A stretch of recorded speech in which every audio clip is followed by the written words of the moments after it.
नाज़रीन अस्सलाम वालेकुम, आपकी खिदमत में एक नई वीडियो के साथ आपका मेज़बान हाज़िर है। नाज़रीन, मुस्लिम लीग नवाज़ का बड़ा अहम रहनुमा ख्वाजा आसिफ को आज एंकर समर अब्बास को इंटरव्यू देना महंगा पड़ गया।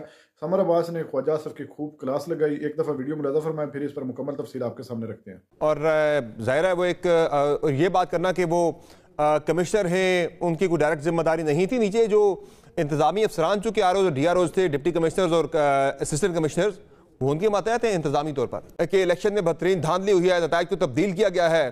कमिश्नर रावलपिंडी का वो भी यही बात कर रहा है कि भाई इंतखाबात में नताइज बदलेंगे और पिंडी डिवीजन से चूँकि आपकी पार्टी को ज़्यादा सीटें मिली, आपकी पार्टी जीती है, तो आपकी पार्टी का मैंडेट मशकूक हो गया है। देखिए, हमारी तो कोई पोजीशन नहीं है।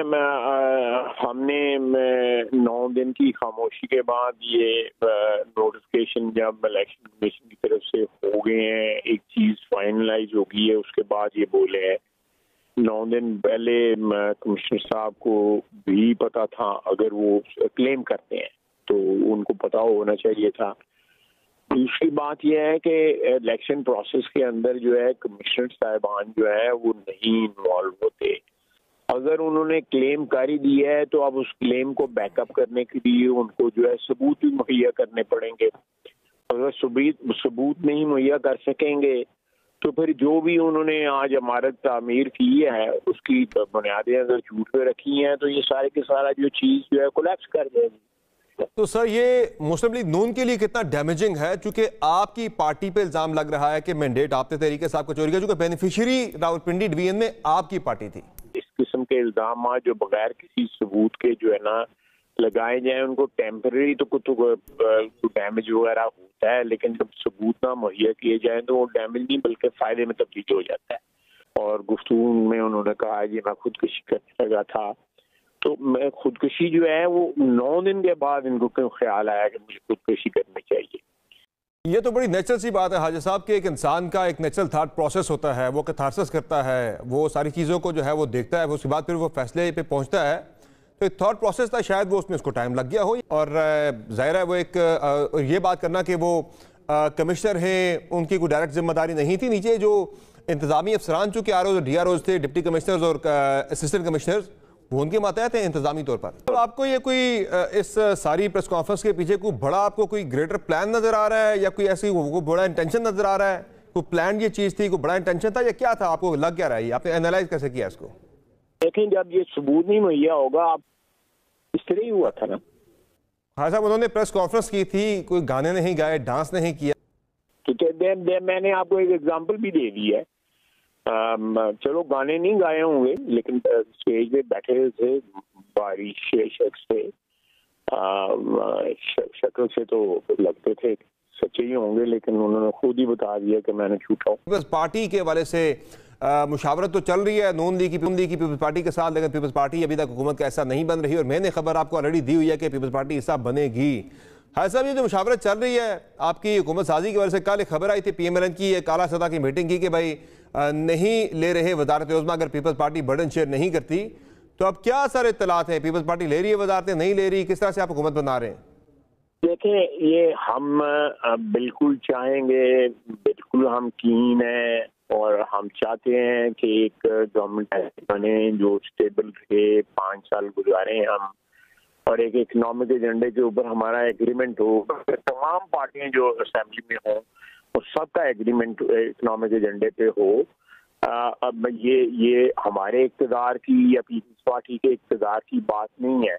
ये बेसिकली इकोनॉमिक वायबिलिटी जो स्टेट की है, रियासत की जो इकोनॉमिक वायबिलिटी है, उसकी बात है। हम चाहते हैं कि जब जिस दिन हम सब मिल जाएंगे ना एक एजेंडे के ऊपर, आप देखिएगा कि स्टॉक मार्केट आपको सल्यूट करेंगे। बाकी इक़्तिदार जो है बड़ी दफा आया, बड़ी दफा चला गया।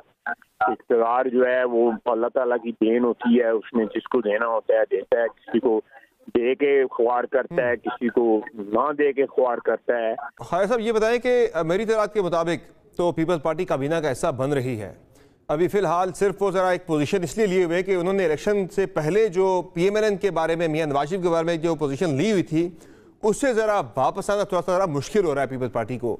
तो इसीलिए ज़रा मामला ज़रा ये डिले हो रहा है। आगे चल के वो वजारतें भी ले लेंगे, काबीना का हिस्सा भी बन जाएंगे। तो आप मेरी इस खबर को कंफर्म या डिनाई करना चाहेंगे? मेरी कोई असेसमेंट नहीं है। ये मेरे पास तो यहाँ तक इत्तला है कि आपने आपकी पार्टी जो है यानी PMLN जो है वो पीपल्स पार्टी को वजारत खजाना भी ऑफर कर रही है कि आप वजारत खजाना ले लें और आप ही चलाएं। मुझे नहीं पता, ये डार साहब का जो है नेगोशिएशन कर रहे हैं। इसमें था कि वो चेयरमैन सेनेट बन जाए डार साहब जो है लेगा वजारत खजाना, जो पांचों का माला है, कोई किसी को इजी जॉब तो नहीं है। तो सर ये आप फिर दे सकते हैं पीपल्स पार्टी को वजारत खजाना के वही चलाए मुल्की मईशत भी और वही सिस्टम को आगे बढ़ाए? बिल्कुल हम उनको फुल पूरे खुलूस के साथ सपोर्ट करें, पूरे खुलूस के साथ सपोर्ट करें। और सर ये भी आ रहा है कि डार साहब शायद चेयरमैन सेनेट बन जाए और पीपल्स पार्टी को आप जो है वो दे दें वजारत खजाना। अच्छा, अच्छी सजेशन है आपकी, वैसे मैं आई लाइक इट। भाई साहब ये जो एहतजाजी मुजाहरे शुरू हो चुके हैं, अभी आपकी हुकूमत कायम नहीं हुई उससे पहले ही धांधली के खिलाफ एहतजाजी मुजाहरे शुरू हो चुके हैं। कल JDA ने किया एहतजाजी मुजाहरा काफ़ी बड़ा जाम शोरों में, JUI ने कल एहतजाज किया, जमात इस्लामी ने कल एहतजाज किया पूरे मुल्क में। आगे तहरीक इंसाफ और JUI शायद मिलकर कोई बड़ी तहरीक शुरू कर दें इंतखाबी धांधली के खिलाफ। तो क्या हुकूमत की पॉलिसी होगी? कोई सख्त रद्द अमल देंगे, यानी सख्ती से निपटेंगे, या फिर करने दिया जाएगा? देखिए, मैं पाकिस्तान की अवाम का जो शौक है ना, उसको अंडर एस्टिमेट नहीं करना चाहिए, समझ गया। ख्वाजा साहब ये बताएं, मौलाना फजलुर रहमान साहब के बारे में क्या राय है? उन्हें इक़्तिदार में शामिल करने के लिए उन्हें दोबारा से कोई दावत दी जाएगी, राब्ता किया जाएगा, या आप वो जो पोजीशन ले चुके हैं अब कोई राब्ता नहीं होगा? मौलाना एनी टाइम वेलकम है जी। मैं खुद उनका सबसे बड़ा वकील, एनी टाइम वेलकम है।